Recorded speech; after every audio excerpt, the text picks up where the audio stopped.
Hello, నేను మీ hormone doctor Rammohan. ఈరోజు మనం గైనకోమాస్టియా అంటే మగవాళ్ళలో ఛాతీ పెరుగుదల గురించి తెలుసుకుందాం.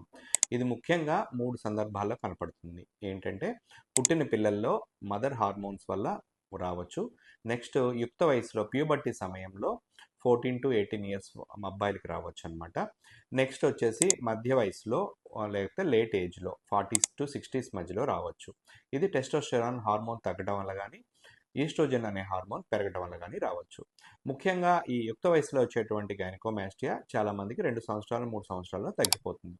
ఇది కానీ కంటిన్యూ అయినా లేకపోతే అనుకోకుండా ఒక సైడ్ ఎక్కువ వాపు ఉండి రెండో సైడ్ కంటే ఎక్కువ ఒక సైడ్ వాపు ఉండి తాకితే నొప్పి వచ్చినా లేదంటే చెస్ట్లోంచి నిప్పుల్లోంచి ఏమైనా సెక్రీషన్స్ వచ్చినా సరే మిగతా హార్మోన్ ఇబ్బందులు ఏమున్నాయో మనం చూసుకోవాల్సి ఉంటుంది. కాబట్టి ఈ ఎనీ గైనకోమాస్టీ కానీ మేల్స్లో చెస్ట్ డెవలప్మెంట్ వచ్చిన వాళ్ళకి వెంటనే ఎండోక్రైనర్ సలహా మేరకు మేము ఏం చేస్తామంటే బేస్ లైన్ హార్మోన్ ప్రొఫైల్ చేసుకుంటాం. Testosterone hormone, thyroid profile, diabetes ఈ విధమైన టెస్టులు చేసి మీ హార్మోన్ సమతుల్యత ఏమైనా తగ్గిందా, మిగతా ఇబ్బందులు ఏమైనా ఉన్నాయని చూసుకొని దాన్ని బట్టి దానికి ట్రీట్మెంట్ ఇవ్వడం జరుగుతుంది.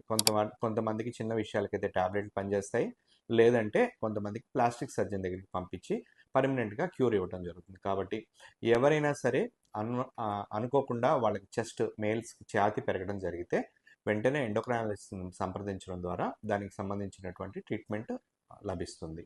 Thank you.